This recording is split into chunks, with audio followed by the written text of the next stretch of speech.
మొయినుద్దీన్ గారు, ఈ బాజీ గారు లేవనెత్తిన చివరిలో ఉన్న ఒక అంశం ఉంది కదా, నాకు అర్థమైంది ఏంటంటే, మీరు కావాలంటే వేరే నెరేటివ్ చెప్పొచ్చు.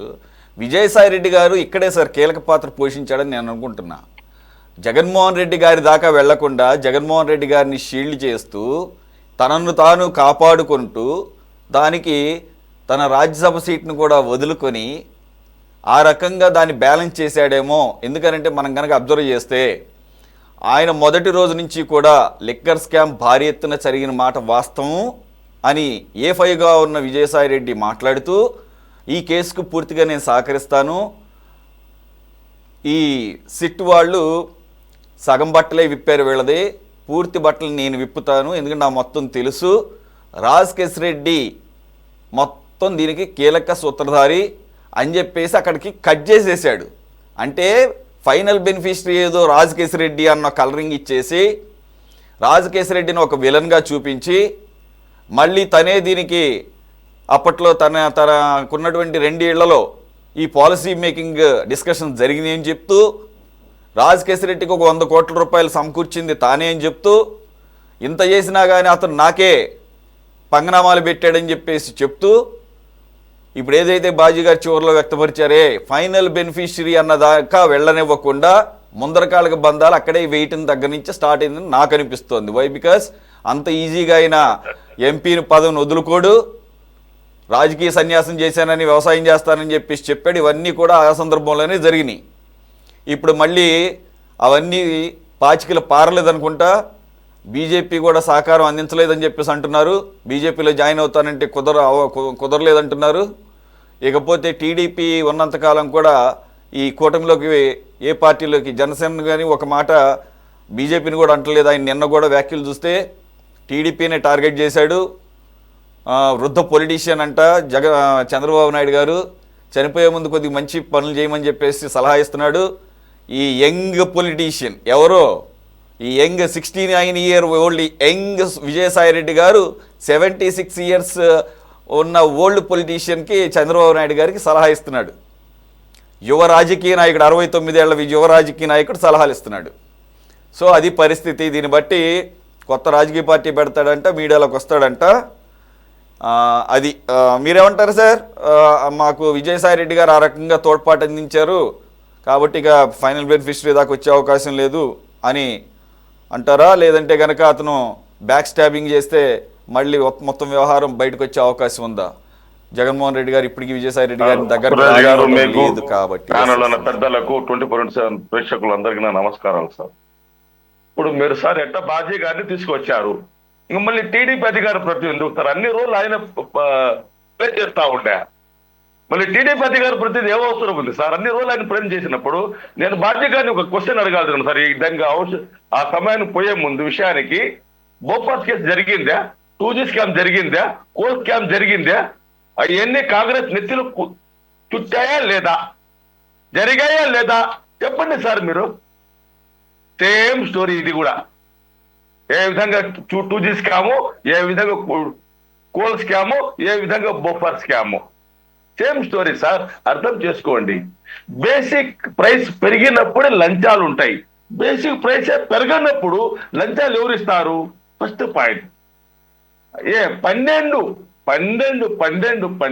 డిస్టరీస్ ఏదైతే ఉన్నాయో అవన్నీ చంద్రబాబు నాయుడు గారి సమయంలో, కాంగ్రెస్ సమయంలో వచ్చాయి. జగన్మోహన్ రెడ్డి గారి సమయంలో ఏ ఒక్క డిస్టరీ రాలేదు కొత్తగా. థర్డ్ పాయింట్, 200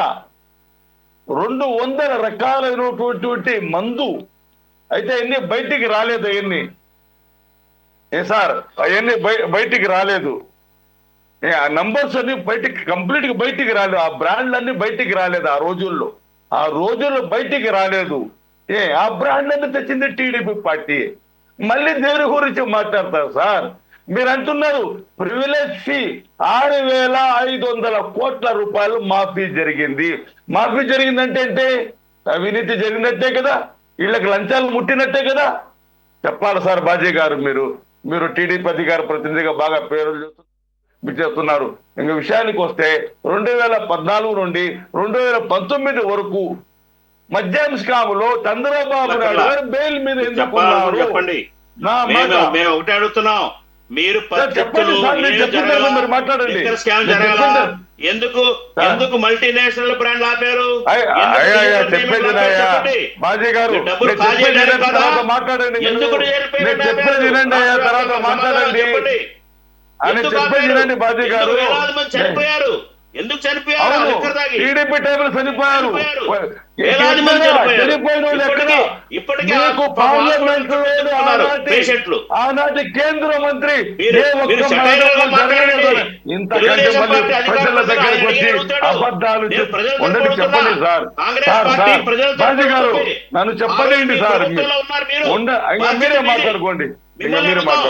ఆ రోజు బాధ్యత మీది, మీ బాధ్యత మీది. మీరు లిక్కర్ స్కామ్ లో ఇరుక్కుంది మీరు. 36 మంది ఛార్జ్ అడుగుతారండి. మాకు బాధ్యత లేదా? తెలుగుదేశం పార్టీ వాళ్ళని అడగాలా? మేము అడగకూడదా? మీరు లిక్కర్ లో స్కామ్ జరిగింది, డిజిటల్ పేమెంట్ ఆపేశారు, క్యాష్ తీసుకున్నారు, మల్టీనేషనల్ బ్రాండ్లు ఆపేశారు, ప్రభుత్వ ఆధ్వర్యంలో కొట్టు నడిపారు. ఇవన్నీ జరిగి వెనకాల కుట్ర ఉంది, అవినీతి ఉందంటున్నాం. నిరూపించడం లేదని ఇవాళ షిఫ్ట్ కానివ్వండి, విచారణ సంస్థలో నిరూపించినాయి. చాలా ఆధారాలు సేకరించారు. ఆధారాలు లేకుండా ఒక్క నిమిషం బాజీ గారు మీరు రెస్పాండ్ అవ్వడంలో తప్పేం లేదు, అందుకని మిమ్మల్ని ఆపలేదు. ఎందుకని ఒక్క నిమిషం మోహినీతులు గారు, బాజీ గారు అంతసేపు మాట్లాడినా మళ్ళీ ఎందుకు అవకాశం ఇవ్వాల్సి వచ్చిందంటే మీరే కారణం దానికి. ఒక్క నిమిషం బాజీ గారు, ఒక్క నిమిషం. మీరు ఆల్రెడీ కౌంటర్ పాయింట్స్ ఇచ్చారు కాబట్టి ఒక్క నిమిషం ఆగండి బాజీ గారు. మీరు కౌంటర్ పాయింట్ ఇక్కడ మొయినుద్దీన్ గారు ఎందుకు ఆయన మాట్లాడాల్సి వచ్చిందంటే మీరే కారణం. అది ఆయన కాంగ్రెస్ పార్టీ తరఫున ఉన్న వ్యక్తిని పట్టుకుని మీరు తెలుగుదేశం పార్టీ అధికార ప్రతినిధి అంటే ఎవడు అడగడా? నేను కూడా క్వశ్చన్ చేశా. ఒక్కటేనండి, ఒక్క నిమిషం ఆగండి. ఎవరైనా అడుగుతారు. ఇప్పుడు ప్రపంచం అంతా దేశం అంతా కూడా 5 రూపాయలు టీ కొనడానికి కూడా డిజిటల్ పేమెంట్ చేస్తుంటే మీరు 5 సంవత్సరాల పాటు కూడా 99% ట్రాన్సాక్షన్స్ మీరు క్యాష్ ట్రాన్సాక్షన్స్ ఎందుకు చేశారు? అక్కడ అదొక్కటి సరిపోవడం లేదా? అదొక్కటి సరిపోవడం లేదా స్కామ్ అని చెప్పడానికి? ప్రతి బాటల్ మీద QR కోడ్ నంబర్ ఉంటుంది. క్యాష్ ట్రాన్సాక్షన్స్ మాత్రమే ఎందుకు చేశారు? సోదంతా వద్దు సార్, సోదంతా వద్దు. నేనంత క్యాష్ ట్రాన్సాక్షన్స్ ఒకటి ఎందుకు చేశారు? డిజిటల్ ఎందుకు యాక్సెప్ట్ చేయలేదు? డిజిటల్ ఫోన్ పే గూగుల్ పేలు ఆకుకూర ఒక 10 రూపాయల ఆకుకూరల కట్టలు కొనుక్కోవడానికి మీరు ఒక్కదాని సమాధానం చెప్తే చాలు, ఇంకేం అవసరం లేదు. మీరు ఒక్కదాని సమాధానం చెప్తే ఇంకా ఏం అవసరం లేదు సార్. మీకు క్లీన్ చిట్ మేమే ఇస్తాం. మీకు మేము క్లీన్ చిట్ ఎవడో కాదు, మేమే ఇస్తాం సార్. కాదు 5 రూపాయలు 7 రూపాయల టీ గాని, ఒక్క నిమిషం ఆగండి మాస్టర్, ఒక్క నిమిషం ఆగండి. 7 రూపాయల టీ గాని 10 రూపాయల ఆకుకూర కట్ట గాని కొనుక్కోవడానికి అక్కడ స్కానర్ పెట్టి గూగుల్ పేలు ఫోన్ పేలు అలౌ చేస్తుంటే 200 నుంచి స్టార్ట్ అయ్యేటటువంటి ఒక క్వార్టర్ బాటిల్ కొనడానికి 5 సంవత్సరాల పాటు 99% క్యాన్స్ట్రాక్షన్ ఎందుకు చేశారన్న ఒక్క సమాధానం చెప్తే మిగిలిన అన్ని విషయాల్లోనూ మీకు క్లీన్ చిట్ ఇచ్చేస్తాం. ఇదే వేదిక. క్యూఆర్ కోడ్ ఉంది కదా సార్, ప్రతి బాటిల్ మీద క్యూఆర్ కోడ్ ఉంది. క్యూఆర్ కోడ్ ఏంటంటే ట్రాన్సాక్షన్స్ గురించి మాట్లాడుతుంటే నేను క్యూఆర్ కోడ్ ఏంటి? తొక్కలో క్యూఆర్ కోడ్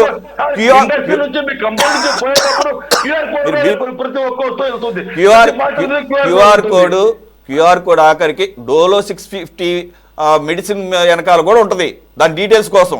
అది కాదు ఇక్కడ అడుగుతుంది. డిజిటల్ పేమెంట్స్ ఎందుకు ఎలా చేయలేదనే దాన్ని చెప్పండి. అంటే డిజిటల్ పేమెంట్ అందుకే 2014, 2019 చంద్రబాబు బెయిల్ పైన ఉండేది. స్కిల్ స్కామ్ అందుకేనా సార్ బెయిల్ పైన ఉండేది? తీసుకోండి, చెప్పండి, బెయిల్ రద్దు చేసుకోండి, కేసులు ఫేస్ చేయండి. డిజిటల్ పేమెంట్ అంటే నేను అడిగేది ఏంటి, మీరు చెప్పేది స్కామ్ జోన్ కూడా వెళ్ళట్లేదు సార్. మీరు అన్నట్టుగానే ఒక నిమిషం ఆగండి. మీరు అన్నట్టుగానే ఇది మొత్తం ఫ్యాబ్రికేటెడే అనుకుందాం. ఫ్యాబ్రికేటెడ్ అని మీ దానికే వస్తున్నా. ఆ దానికి సమాధానం చెప్పకుండా మిగిలిన వాస్తవం సురేష్ గారు, ఇది వాస్తవము. చంద్రబాబు నాయుడు గారు తన స్వార్థం కోసం ఏమైనా చేస్తారు. చంద్రబాబు నాయుడు గారు మిమ్మల్ని డిజిటల్ పేమెంట్ చేయకుండా ఆపాడా? సార్ చంద్రబాబు నాయుడు గారు డిజిటల్ పేమెంట్ చేయకుండా ఏమైనా ఆపాడు అయినా మిమ్మల్ని? ఆయన ఏంటి సార్ ఆపేది? ఊరికే నోటు మరి ఎందుకు తీయలేదు? క్యాష్ మాత్రమే ఎందుకు తీసుకున్నారు? అంత అవసరమే వచ్చింది. క్యాష్ ట్రాన్సాక్షన్స్ మాత్రమే ఎందుకు అలౌ చేశారు? అదొక్కటి సరిపోవడం లేదా? ఆంధ్రలో ప్రభుత్వం ఎవరిది సార్? ఊరికే ఈ బ్రోకర్ మీడియా, ఈ ఎల్లో మీడియా రాసిన మాటలకి మీరు ఇష్టం వచ్చినట్టు మాట్లాడితే కుదరదు, ఓకేనా? మీరు ఇష్టం వచ్చినట్టు మీరు మాట్లాడేస్తే బురద జల్లుతా అంటే కుదరదు, ఓకేనా? మిగతా పార్టీ వాళ్ళనేమో అధికార ప్రతినిధులు, టీడీపీ అధికార ప్రతినిధులు, మీడియా మొత్తాన్ని ఒకే ఘాటన కడతా అంటే కుదరదు. అవును సార్, అవును, అదే జరుగుతుంది ఇక్కడ. ఏంటి జరిగేది? ప్రజలు గమనించారు, ప్రజలు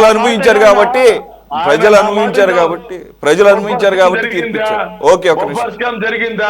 skill buffer scam okay, right, సరే సార్. మేము మాట్లాడేటప్పుడు మాట్లాడలేరు, అంతా ఆయనకి ఇచ్చేస్తారు మాట్లాడుకోమని, మమ్మల్ని వదిలేస్తారు. నేనేమి మీరే ఇచ్చారు ఆయుధం, ఆయన పట్టుకొని టీడీపీ అధికార ప్రతినిధి అంటే మరి మాట్లాడరేంటి? టీడీపీ అధికార ప్రతినిధి అంటే మాట్లాడరా? ఏం మాట్లాడుతున్నారు మీరు? 2014 నుండి 2019 వరకు ఎందుకు బెయిల్ పైన చంద్రబాబు నాయుడు గారు క్యాన్సిల్ చేసుకోమని చెప్పండి బెయిల్. మీరేం చేశారు? 19 నుంచి 24 వరకు ఉన్నారుగా. 19 నుంచి 24 ఉన్నారుగా. 19 నుంచి 24 మధ్య ఉన్నప్పుడు దాన్ని ప్రూవ్ చేయొచ్చు కదా. ప్రూవ్ చేసి ఆయన మళ్ళీ బొక్కలు వేయచ్చు కదా. చెప్పి ఎవరు ఆపారండి మిమ్మల్ని? లిక్కర్ స్కామ్ చంద్రబాబు నాయుడు గారు కానీ చేస్తుంటే 19-24 మధ్య మిమ్మల్ని ఎవరు ఆపారు? 19-24 మధ్య లిక్కర్ స్కామ్ అంటే ప్రభుత్వం ఎవరిది సార్? తీండి బయటకి అనవసరంగా మాటలు మాట్లాడేసి. మీరున్నారు కదా 19-24 మధ్య ప్రభుత్వం మీదే కదా. 19-24 మధ్య ప్రభుత్వం మీరే. 24 మధ్య ప్రభుత్వం సురేష్ గారు. ఇప్పుడు ప్రభుత్వం ఎవరిది? పోలీస్ వ్యవస్థ వాళ్ళ చేతులు, రెవెన్యూ వ్యవస్థ వాళ్ళ చేతులు, అన్ని వ్యవస్థలు వాళ్ళ చేతులు. సరేలేండి, ఓ పని చేద్దాం. సరే, ఓకే, మళ్ళీ ఇంకొక అవకాశం. 29లో మీరు వచ్చిన తర్వాత మళ్ళీ చంద్రబాబు నాయుడు గారు 14-19 మధ్య తీసినవి, అలాగే ఇప్పుడు 24 నుంచి 29 మధ్య తీసిన అన్నింటినీ గనక మొన్నట్లాగా వదిలేయకుండా 29 తర్వాత మీరు వస్తా ఉంటున్నారు కదా అధికారులు, అప్పుడు మొత్తం అన్ని కూడా బయటికి తీయండి, ఏంటి అన్ని ఆధారాలతో ప్రూవ్ చేయండి, అప్పుడు మిమ్మల్ని నమ్ముతారు. మీ దగ్గర దమ్ము ధైర్యం ఉంటే బయటికి తీయండి కేసులు.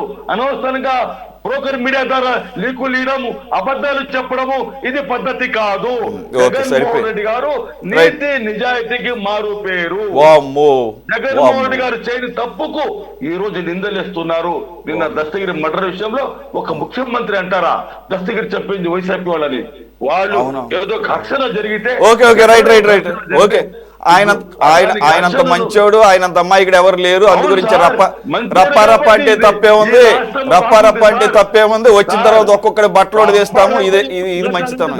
ఓకే, ఒక్క నిమిషం. సురేంద్ర నాయుడు గారు, ఒక నిమిషం.